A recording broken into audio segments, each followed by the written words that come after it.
All right, here we have a 2011 KTM 450 EXC 6 days. This bike was in really rough shape when I picked it up. It was not running. I had a number of issues.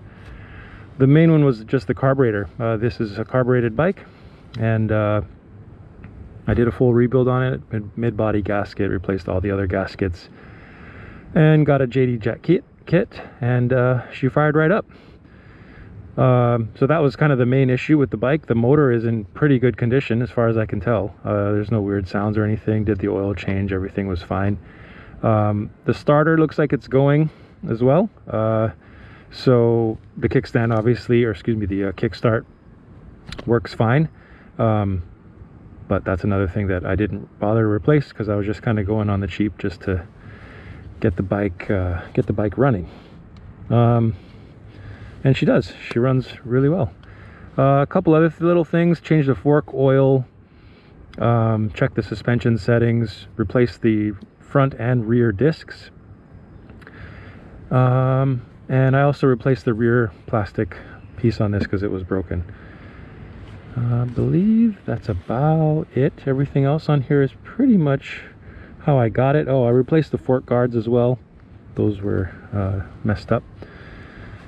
The main thing that is the issue right now is that this rim, the front rim, is warped, and it was welded at some point. You can see it there, so it's off balance. But I'm guessing whoever had the bike before just kind of thrashed it off-road and didn't care about any kind of high-speed stuff. So it'll run good on the dirt, but if you go on the road, it gets quite a kind of gnarly up and down shake at higher speeds.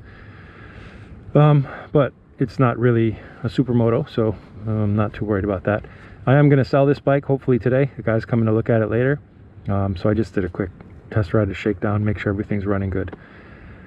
Let's see. So some things that are on this bike that weren't on there before, I guess. The Acerbis pull handle for if you get stuck. Someone can help pull you out. It also has this front disc guard. I put a new chain guard on there and swing arm guards. It doesn't matter too much, just makes it look a little bit cooler. Put a new front sprocket on there. It's a 14 tooth instead of a 13, so it has a little more top end. So that's that. Change the air filter, change the battery, and I think that's about it. The exhaust is a bit janky. It's an FMF exhaust. You can see it's a bit dented there, but she still runs good. It's also got a pull handle on here for mounting it onto your center stand. This is the stock skid plate that comes with the bike. I also replaced the throttle cables because they were really messed up. I think one of them was actually completely sheared. Obviously replaced the fluids.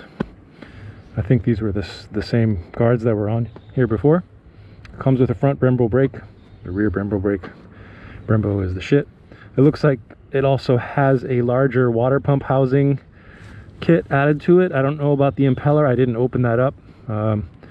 If it ain't broke, don't fix it, right? I was just trying to get this bike to see if I could get it going, and she does. She starts right up with the kickstart or with the switch sometimes. As you can see here, I put a little hour meter on it. It's only got about 2 hours on the engine after the oil change. But I mostly got that for the setting up the carburetor because I can't tell by ear the RPMs. Obviously, you can use the manual to help you with that. They have these sort of settings that try to get the RPM as low as possible. But I think it's running around 1700 right now at idle, and it seems to be fine. So yeah, I think that's pretty much it. This is a really cool bike. I haven't taken it off-road at all yet, unfortunately.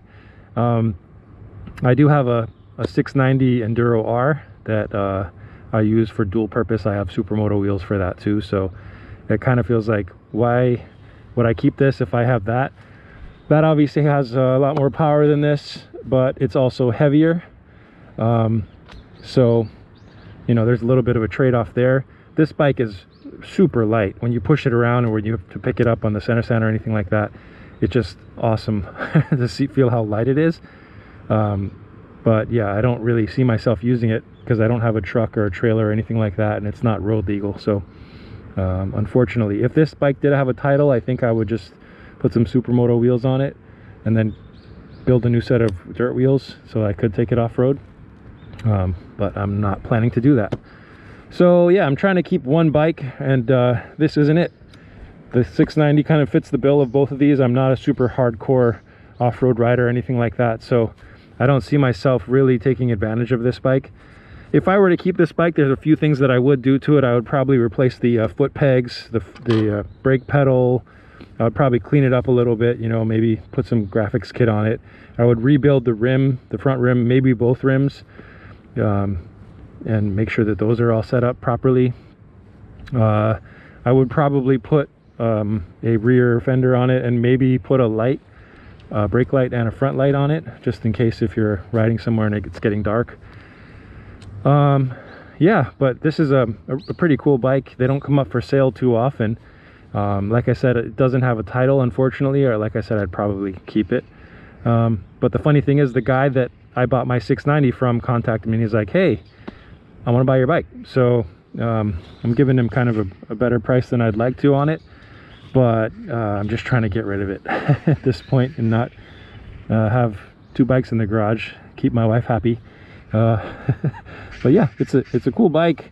I would definitely recommend this bike to someone who's, you know, getting into off-road and stuff. Obviously you could go down to a 250 or a 350 and you'd be totally fine. They'd probably be a little bit lighter, obviously less power, but maybe more manageable. You really don't need this big of an engine off-road, in my opinion. Usually the 450s are for more experienced guys. But it's not crazy powerful or anything like that. Like I said, I think the 690 is way more power. Maybe the power rate to weight ratio is kind of similar. I think these bikes are like 45 or 50 horsepower. Considering how light it is, it's a blast. Yeah, so cool bike. I'm kind of just taking this video for posterity's sake. I just want to have a record of it.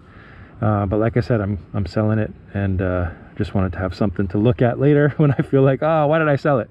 So yeah, it's a cool bike, and I would recommend it. I think KTMs are awesome. Their motto, you know, ready to race, kind of goes with the idea of more maintenance, and I think they do require a little more maintenance, but if you do keep up on that, I think they're pretty reliable bikes. And as you can see, this bike has been well used, but she still runs great, and she's ready for another owner. So let me see if it'll start up with the start switch, and you can hear what it sounds like. Maybe. Yeah, the maybe not. The starter's going. I think the battery's probably low as well, since I haven't been riding it. Let me see if I can give it a kick.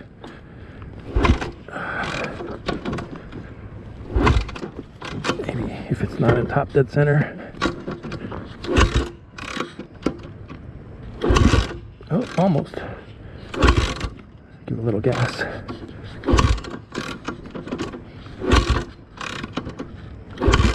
Almost.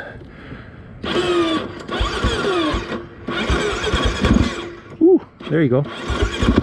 There you go.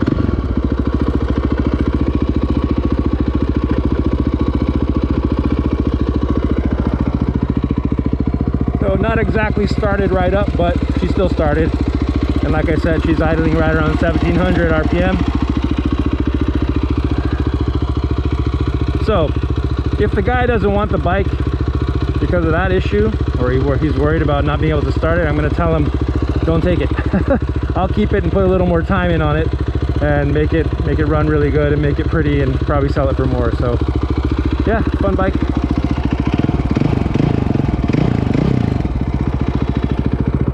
The end. Bye bye KTM. See you later.